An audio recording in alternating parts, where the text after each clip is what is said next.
Aditya Degree Colleges, leading companies లో 10,000 plus placements with 13.5 lakhs highest package.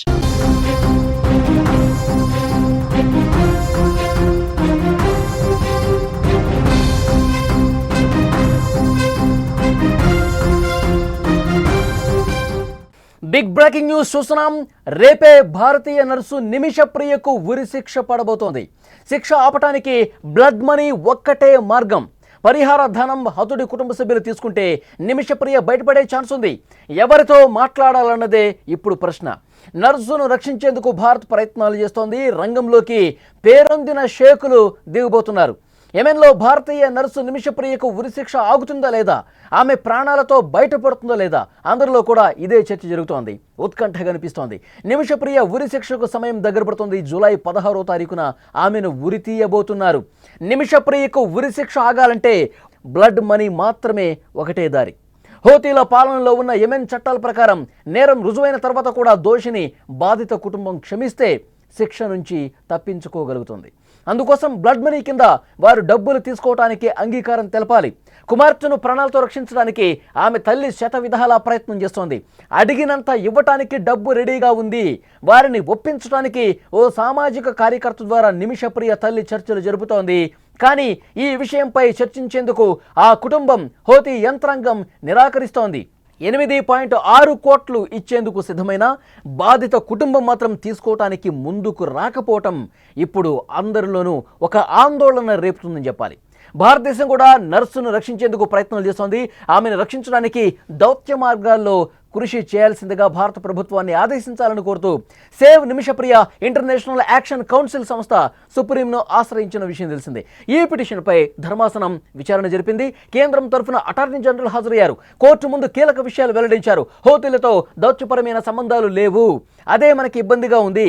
ఆ దేశంలో పలుకుబడిన షేకులను రంగంలోకి దించి బాధిత కుటుంబాన్ని బ్లడ్ మనీకి ఒప్పించే ప్రయత్నాలు చేస్తున్నట్టుగా ఆయన చెప్పారు.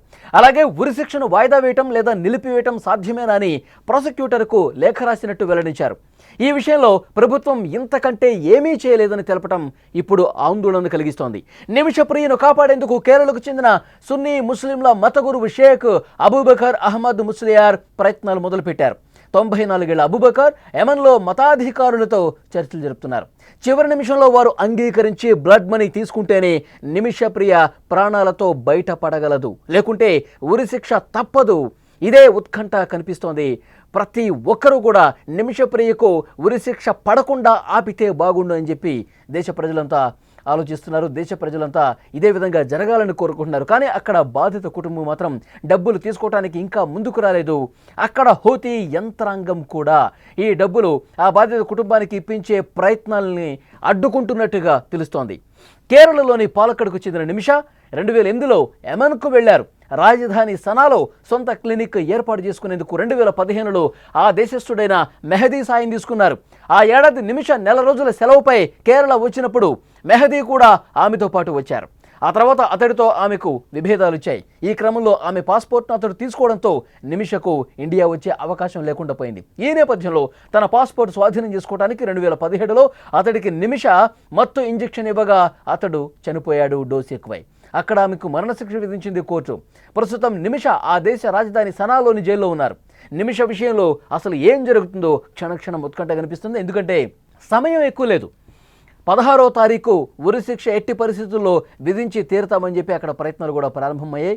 ఉరిశిక్ష వేసేందుకు అక్కడ ఏర్పాట్లు కూడా జరుగుతున్నటువంటి పరిస్థితి. కానీ ఈ ఉరిశిక్షను ఆపేందుకు శత విధాలుగా వారి తల్లి ప్రయత్నం చేస్తుంది. మన దేశం నుంచి కూడా ఏవైతే మార్గాలు ఉంటాయో వాటిని అన్వేషిస్తున్నారు. కేరళలో మత గురువు అక్కడి మత పెద్దలతో మాట్లాడుతున్నారు. నిమిషప్రియకు ఉరిశిక్ష ఆపేందుకు శత విధాల ప్రయత్నం చేస్తున్నారు.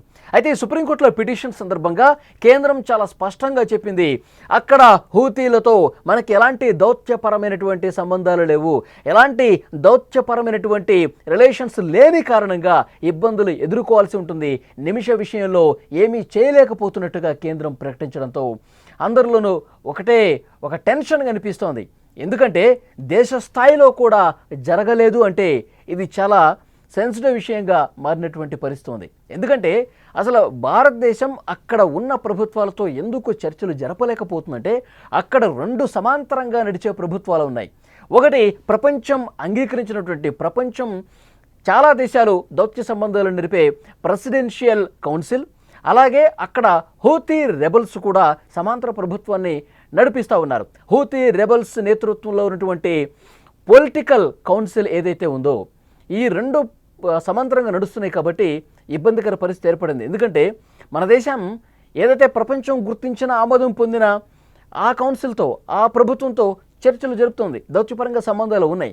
కానీ అక్కడ హూతీల నేతృత్వంలో ఉన్నటువంటి ఈ సుప్రీం పొలిటికల్ కౌన్సిల్ ఏదైతే ఉందో ఆ ప్రభుత్వంతో మనకు అసలు ఎలాంటి సంబంధం లేదు. వారి నేతృత్వంలోనే ప్రస్తుతం ఆ ప్రభుత్వం నేతృత్వంలో నడిచేటువంటి కోర్టులోనే ఉరిశిక్ష పడింది నిమిషప్రియకు. కాబట్టి నిమిషప్రియను కాపాడే ప్రయత్నాలు మనం అంత వేగంగా చేయలేనటువంటి పరిస్థితి ఏర్పడింది, అడ్డంకి ఏర్పడింది. ఇప్పుడు అక్కడ బ్లడ్ మనీకి సంబంధించి ఏవైతే కొన్ని చట్టాలు ఉన్నాయో బ్లడ్ మనీకి ఆ బాధిత కుటుంబం అంగీకరిస్తే అప్పుడు శిక్ష నుంచి నిమిషప్రియ తప్పించుకోగలదు. ఎంత డబ్బు కావాలంటే అంత డబ్బు ఇవ్వటానికి నిమిష తల్లి ప్రయత్నాలు చేస్తుంది. 8,60,00,000 రూపాయలు కూడా ఇచ్చేందుకు సిద్ధమైంది. కానీ ఆ డబ్బు తీసుకోవటానికి పూర్తిగా నిరాకరిస్తోంది బాధిత కుటుంబం. అక్కడ ఉన్నటువంటి షేకులతో, అక్కడ ఉన్నటువంటి పేరు మోసినటువంటి వ్యక్తులతో, మత పెద్దలతో ఇక్కడి నుంచి చర్చలు జరుపుతున్నారు. ఆ బాధిత కుటుంబాన్ని ఒప్పించండి, డబ్బు ఇస్తాం, బ్లడ్ మనీకి అంగీకరిస్తున్నాం, ఎంత డబ్బు కావాలంటే అంత డబ్బు ఇస్తాం, ఆమెను క్షమించి వదిలేసేయండి, నిమిషప్రియకు ఉరిశిక్ష ఆపండి అంటూ ప్రయత్నాలు తీవ్రతరం చేస్తున్నప్పటికీ ఇప్పటికీ ఈ క్షణం వరకు కూడా బాధిత కుటుంబం ఆ డబ్బు తీసుకోవటానికి ముందుకు రాలేదు. ఆమెకి శిక్షే కరెక్ట్ అని చెప్పి బాధిత కుటుంబం ఇంకా అదే స్టాండ్ మీద కట్టుబడి ఉన్న నేపథ్యంలో 16వ తారీఖు ఎట్టి పరిస్థితుల్లో ఉరిశిక్ష అమలు అవుతుందా అనే ఒక టెన్షన్ అయితే చాలా స్పష్టంగా కనిపిస్తోంది. అసలు ఈ నిమిషప్రియకు ఉరిశిక్ష ఎందుకు పడిందో మరొక్కసారి మీకు ఎక్స్ప్లెయిన్ చేసే ప్రయత్నం చేస్తా. 2008లో నర్సు కోర్సు పూర్తి చేసినటువంటి నిమిషప్రియ యమన్ దేశానికి వెళ్ళింది. అక్కడ కొన్నాళ్ల పాటు నర్సు ఉద్యోగం చేసింది. ఆ తర్వాత ఇండియాకు వచ్చారు, మ్యారేజ్ అయింది. మళ్ళీ తన ఫ్యామిలీతో పాటు యమన్కి వెళ్ళి 2011లో అక్కడ యమన్ దేశంలో ఒక క్లినిక్ ఏర్పాటు చేయాలనుకున్నారు. ఆ క్లినిక్ ఏర్పాటు చేయాలంటే సొంతంగా ఏదైనా ఒక వ్యాపారం కానీ క్లినిక్ కానీ ఏదైనా ప్రారంభించాలంటే ఆ దేశ చట్టం ప్రకారం ఆ దేశస్తులతో వ్యాపార భాగస్వామి కలిగి ఉండాలి. అప్పుడు మెహదీ అనే వ్యక్తితో వ్యాపార భాగస్వామిగా క్లినిక్ ప్రారంభించారు. కొన్ని రోజులు సజావుగానే జరిగింది. ఆ తర్వాత నిమిష ఫ్యామిలీ తన కుమార్తె ఒక ఫంక్షన్ కోసం కేరళ వచ్చారు. ఆ ఫంక్షన్ అయిపోయింది. తిరిగి వెళ్లే క్రమంలో నిమిష ఒక్కటే వెళ్ళింది.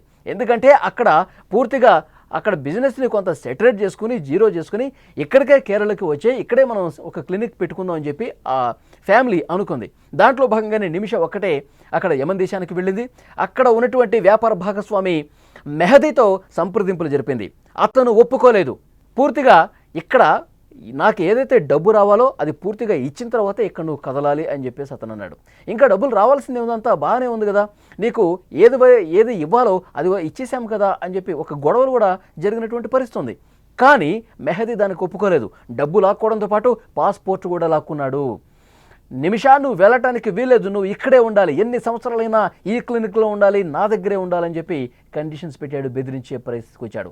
ఎంత చెప్పినా ఎంత గొడవ పడ్డా ఇక చేసేదేమీ లేకపోయింది.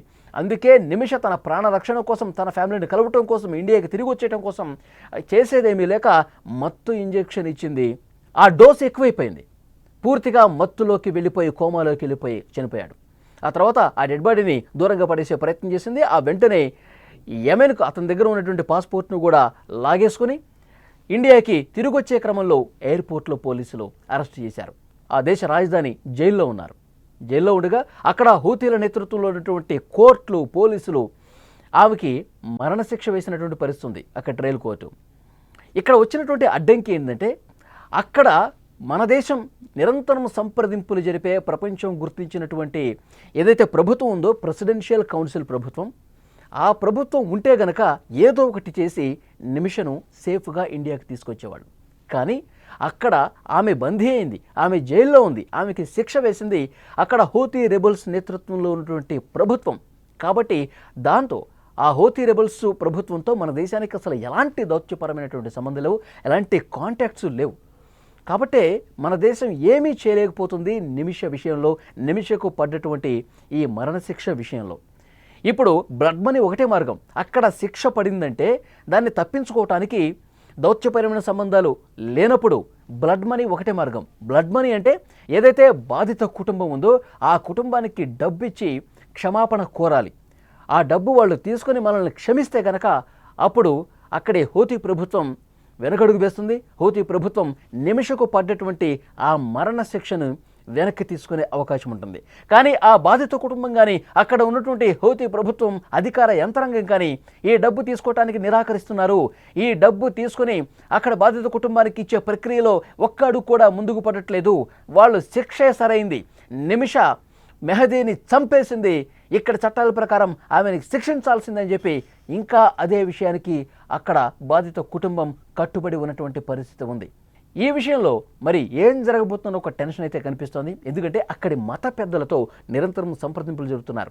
పేరు మోసినటువంటి షేకులతో కూడా బాధిత కుటుంబంతో మాట్లాడే ప్రయత్నం చేస్తున్నారు. ఒక ప్రాణం పోయింది, చాలా బాధాకరమైన విషయం. వాళ్ళు కూడా బాధపడుతున్నారు. మీకు ఎంత డబ్బు కావాలంటే అంత డబ్బు ఇవ్వడానికి సిద్ధపడుతున్నారు. మిమ్మల్ని క్షమించమని వేడుకుంటా ఉన్నారు. ఒక్కసారి వెనక్కి తగ్గండి అని చెప్పి అక్కడ ఉన్నటువంటి పెద్దలతో షేకులతో మన దేశ మత పెద్దలు మాట్లాడుతూ ఉన్నారు. ఎందుకంటే సమయం లేదు. 16వ తారీఖు ఎట్టి పరిస్థితుల్లో ఉరిశిక్ష వేసేందుకు అక్కడ ఏర్పాట్లు కూడా జరుగుతున్నటువంటి పరిస్థితి ఉంది. కేంద్రం కూడా తమకు ఉన్నటువంటి తలనొప్పులు కూడా కోర్టులో చెప్పినటువంటి పరిస్థితి.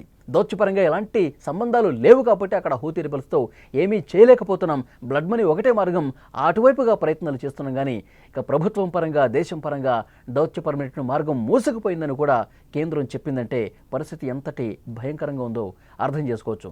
మరి నిమిష ప్రాణాలు నిలిచేనా? నిమిష పూర్తిగా ఆ బాధిత కుటుంబం బ్లడ్ మనీకి అంగీకరిస్తుందా? నిమిషకు మరణశిక్ష ఆగుతుందా? నిమిష సేఫ్గా ఇండియాకి తిరిగి వస్తుందా? ఇదే ఉత్కంఠ కనిపిస్తుంది.